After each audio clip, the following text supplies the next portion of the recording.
नमस्कार दोस्तों, मैं हूं विक्रम सिंह। आप देख रहे हैं माई मोटर गाड़ी का यूट्यूब चैनल। आज हमारे सामने खड़ी है महिंद्रा की जीतो प्लस। अब इस गाड़ी के अंदर कुछ चीज़ें बहुत अच्छी हैं जिसके बारे में अभी बात करेंगे, लेकिन ये बता देता हूँ कि आपको 3 वेरिएंट के अंदर मिलता है, सीएनजी, पेट्रोल और डीजल के अंदर। और तीनों के पावर फिगर के बारे में बात करेंगे, प्राइस के बारे में बात करेंगे और क्या क्या डिफरेंसेस है उसके बारे में बात करेंगे। ये आता है स्मॉल कमर्शियल व्हीकल कैटेगरी के अंदर। इसका जो बेड का साइज़ है कुछ लगभग 7.5 फीट या एग्जैक्टली बोला जाए तो 7.40 फीट के आसपास, जो कि अपनी कैटेगरी में सबसे बड़ा है। और ये जो है ये वाला particular variant BS6 petrol category के अंदर आता है। अब कंपनी से आपको इसमें CNG का ऑप्शन भी मिलता है, पेट्रोल का ऑप्शन भी मिलता है और डीजल का ऑप्शन भी मिलता है। हालांकि जो डीजल का वेरिएंट है उसकी माइलेज काफ़ी ज़्यादा है, जो पेट्रोल का वेरिएंट है उसकी माइलेज कम है लेकिन उसकी पावर थोड़ी ज़्यादा है। जो पावर है 48 Nm टॉर्क है, लेकिन उसकी माइलेज 21 किलोमीटर पर लीटर है।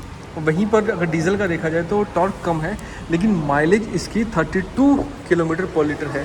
वहीं पर अगर CNG का देखें तो CNG में पावर काफ़ी कम है लेकिन उसका जो माइलेज है वो 37 किलोमीटर पर किलोग्राम है, लेकिन उसका जो लोड कैपेसिटी है वो यहाँ पर कम हो जाती है। तो सबसे पहले इसके फ्रंट से शुरुआत करते हैं। यहाँ पर हमको देखने को मिलते हैं कि यहाँ पर हेलोजन बल्ब्स दिए गए, यही same high beam low beam दोनों हैं। इंडिकेटर यहाँ पर दिए गए हैं, एज पे नहीं दिए गए। एज के लिए यहाँ पर अलग से एक इंडिकेटर दिया गया है।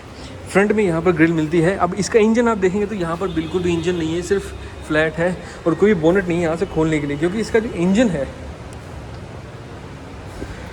वो यहाँ पर पीछे की तरफ दिया गया है। अब ये रियर व्हील ड्राइव गाड़ी है लेकिन इसका इंजन पीछे की तरफ दिया गया है। बाकी पहले क्या होता क्या था, जितने भी इंजन होते थे फ्रंट में होते थे या फिर सीट के नीचे होते थे, वो यहाँ पर किस्सा ही ख़त्म कर दिया। साथ में यहाँ पर देखें तो 12 इंच के टायर मिलते हैं और एक सिंगल मोनोशॉक सस्पेंशन मिलता है जिसके अंदर एक शॉक अब्जॉर्वर भी लगा हुआ है।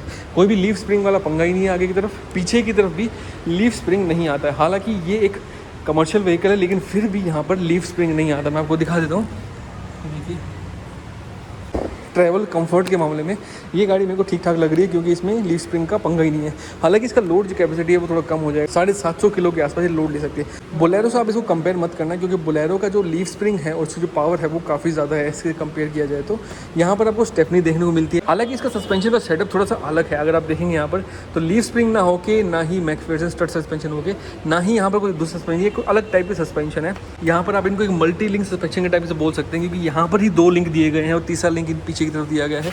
इंजन का प्लेसमेंट यहाँ पर देख सकते हैं आप, बॉडी ऑन फ्रेम डिज़ाइन है। यहाँ पर पेट्रोल भरने के लिए यहाँ पर जगह दी गई है जिसको हम ऐसे नॉर्मली खोल सकते हैं। तो पेट्रोल चोरी होने का यहाँ पर थोड़ा सा डर बना रहता है। यहाँ पर देखें तो बैटरी इसकी अंदर की तरफ नहीं है, बाहर की तरफ है। यहाँ से स्क्रू से टाइट किया हुआ है इसको और ये सारी सप्लाई करती है उधर। अब इसमें चाहे तो AC भी लगवा सकते हैं, पावर स्टीयरिंग भी लगवा सकते हैं। उन सब की पावर सप्लाई यहाँ से कनेक्ट करके अब जो मैकेनिक है वो सारा कर देता है। अब आप सोच रहे होंगे अगर इंजन पीछे की तरफ दिया गया है तो इंजन को एक्सेस कैसे किया जाएगा, तो बता देता हूँ कि इंजन को एक्सेस करने के लिए आपको यहाँ से ये जो बेड है इसको उठाना पड़ेगा। अभी आप पीछे की तरफ देखेंगे तो यहाँ पर आपको एक ब्लैक कलर की चीज़ दिखाई देती है, मैं आपको दिखा देता हूँ। ये है गाड़ी का एयर इनटेक। अब ये एयर इनटेक बाहर की तरफ इसलिए दिया गया है क्योंकि इसकी जो हाइट है थोड़ी सी कम है। अगर पानी के अंदर ये ट्रक जाएगा तो इंजन के अंदर पानी ना जाए, इसलिए एयर इनटेक जो है वो इतना ऊपर से बनाया गया है। इस टाइप के, मतलब ये इसको कह सकते हैं एयर स्नॉकल। पीछे की तरफ आएंगे तो पीछे की तरफ यहाँ पर हमें टेल लाइट देखने को मिलती है, रिवर्स लाइट, ब्रेक लाइट और इंडिकेटर लाइट। और यहाँ पर कोई भी रिवर्स पार्किंग कैमरा नहीं मिलता लेकिन यहाँ पर रिवर्स पार्किंग सेंसर देखने को मिल रहे हैं 2। साथ में यहाँ पर हमें 2 लाइट देखने को मिल रही है। अब 2 लाइट का फ़ायदा ये है कि यहाँ पर जो नंबर प्लेट लगेगी उसको एलिमिनेट करने के लिए, ये बॉडी के पीछे जो गेट है उसको खोलने के लिए, और उसको खोल के हम ऐसे कर सकते हैं, इसको छोड़ दीजिए और इसको उठा के भी हम ऐसे कर सकते हैं, फिर छोड़ दीजिए। तो खोलना मतलब वेट के हिसाब से काफ़ी लाइट है, मतलब आराम से हम एक हाथ से उठा सकते हैं, बंद कर सकते हैं। अब ये डिपेंड करेगा कि आप किस टाइप के काम के लिए यूज़ करने वाले हैं इसको, उस हिसाब से इसका डिज़ाइन बनेगा। यहाँ पर आप हुक देख सकते हैं। ये जो अगर मान लीजिए बड़ा लोड लेके जा रहे हैं या फिर उसके ऊपर कवर करना है तो कवर करने के बाद इसको बांधना ज़रूरी होता है लोड को, इसलिए यहाँ पर हुक्स दिए गए हैं। अंदर की तो जाने से पहले आप दिखा देता हूँ, गेट के ऊपर यहाँ पर होल दिया गया है और यहाँ पर ये बेसिक सा हैंडल दिया गया है। चाबी देखी जाए तो ऐसी बेसिक सी चाबी, यहाँ पर कोई भी सेंटर लॉकिंग वगैरह नहीं है। डोर पैड के ऊपर एक बड़ा सा हैंडल दिया गया ताकि बंद करने में आसान रहे। डोर अनलॉक के लिए यहाँ पर एक हैंडल दिया गया और यहाँ पर पावर विंडो नहीं है, यहाँ पर मैनुअल विंडो है।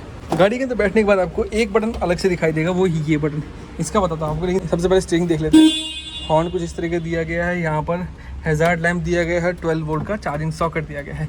अभी ये बेसिक नीड बन गई है हर गाड़ी के अंदर 12 वोल्ट का चार्जिंग सॉकेट देने की, क्योंकि हर इंसान के पास आज के टाइम पे फ़ोन होता है जिसको चार्ज करना ज़रूरी होता है। तो यहाँ पर आपको engine check light, engine oil, hand brake का लगा हुआ है, battery meter, fuel indicator, engine check light और यहाँ पर इंजन इमोबिलाइज़र की इंडिकेशन है।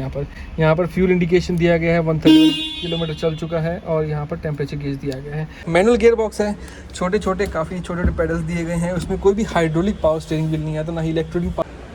सिर्फ यहाँ पर लगाया और चाबी को ऑन कर दीजिए, गाड़ी स्टार्ट हो जाएगी। कोई भी सेंटर लॉकिंग नहीं है, कोई भी इंजन इमोबिलाइज़र नहीं है।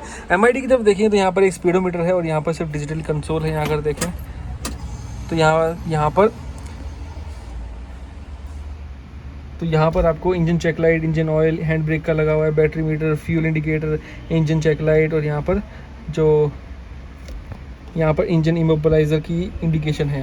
यहाँ पर फ्यूल इंडिकेशन दिया गया है, 131 किलोमीटर चल चुका है और यहाँ पर टेम्परेचर गेज दिया गया है। तो बेसिक सारे जो फंक्शन होते हैं गाड़ी के अंदर वो यहाँ पर दिए गए। यहाँ पर देखें तो एक लाइट दी गई है बेसिक सी, इस IRVM को डिम नहीं कर सकते। यहाँ पर देखें तो सनवाइज़र दिया गया है। यहाँ पर एक तरह से मैनुअल दी गई है कि मैनुअल देख के भी अगर जो नया बंदा है वो भी देख के गाड़ी को ऑपरेट कर सकता है। डैशबोर्ड में देखेंगे तो बेसिक कलर डैशबोर्ड है और यहाँ पर बटन्स की प्लेसमेंट के लिए जगह दी गई है। अब मान लीजिए आप स्टीरियो वगैरह लगाते हैं, यहाँ पर स्टीरियो लगा लिया आपने या फिर कोई लाइट्स एक्स्ट्रा लगा ली, तो यहाँ पर आप देखें तो इनको कटवा के आप यहाँ पर डायरेक्टली बटन लगवा सकते हैं। प्लेसेस जगह दी गई है। अब गियर बॉक्स यहाँ पर ये दिया गया है, मैनुअल गियर बॉक्स देखेंगे तो यहाँ पर 4 स्पीड गियर बॉक्स है प्लस एक रिवर्स गियर बॉक्स है। सेफ्टी के लिए यहाँ पर सीट बेल्ट दिए गए हैं दोनों की तरफ, लेकिन यहाँ पर कोई भी एयर बैग नहीं आता है। वहाँ पर भी सीट बेल्ट दिया गया है जिसका लॉक यहाँ पर आप देख सकते हैं यहाँ लगा हुआ है। तो सेफ्टी के लिए भी काफ़ी चीज़ दी गई है और यहाँ पर एक क्वार्टर पैनल दिया गया ताकि टर्निंग के टाइम पे आप आराम से यहाँ से देख सकते हैं। यहाँ पर एक चीज़ और इंटरेस्टिंग देखने को मिलती है, जो ग्रैब हैंडल दिया गया है उसके ऊपर एक हुक दिया गया है। मान लीजिए आप कोई पन्नी वगैरह पॉलिथीन टांगना चाहे, कुछ कपड़े वगैरह टांगना चाहे तो यहाँ पर ये टांगने के लिए काफ़ी बढ़िया जगह दी गई है। अब इस सीट को है आप थोड़ा बहुत आगे पीछे कर सकते हैं अपनी नीड के अकॉर्डिंग, लेकिन इसको डिक्लाइन नहीं कर सकते। तो इसका जो एंगल है वो 90 डिग्री एंगल है। अब ये जो है थोड़ा सा अनकंफर्टेबल हो सकता है कि कभी कभी आपको थोड़ा डिक्लाइन होकर चलाना था, उस टाइम पे ये पॉसिबल नहीं हो पाएगा। यहाँ पर देखेंगे तो आप चाबी लगा के इसको खोल भी सकते हैं। ये ग्लव बॉक्स से चाबी से बंद कर रखा है।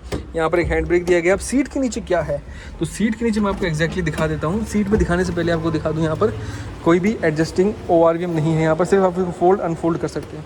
अब ये जो जगह है ये थोड़ी सी उठा के बनाई गई। इसके नीचे मैं दिखाऊँ आपको तो यहाँ पर पेट्रोल डालने के लिए जगह दी गई है। पेट्रोल का टैंक दिया गया है और अगर CNG का टैंक लगवाते हैं तो पेट्रोल की जगह आपको CNG का टैंक मिल जाएगा। तो मेरे को तो काफ़ी बढ़िया चीज़ लगी, क्योंकि अगर मान लीजिए आपके पास बजट नहीं है बोलेरो परचेस करने का तो ये आपके लिए बहुत ही बेहतरीन ऑप्शन बन के आता है।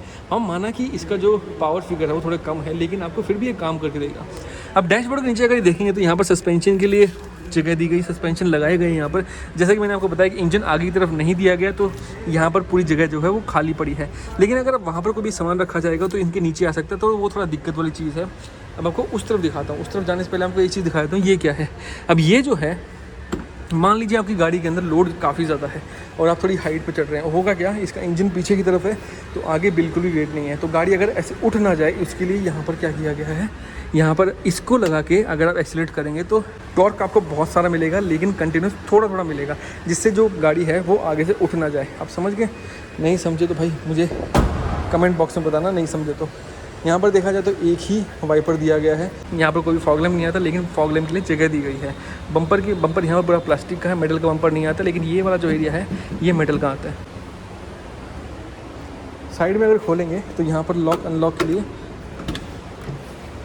जो लॉक अनलॉक बटन है वो यहाँ पर दिया गया है। अब यहाँ साइड में देखेंगे तो नीचे की तरफ देखें, यहाँ तो जैक दिया गया है और जैक यहाँ पर प्लेस किया गया है इस स्टील वायर के अंदर।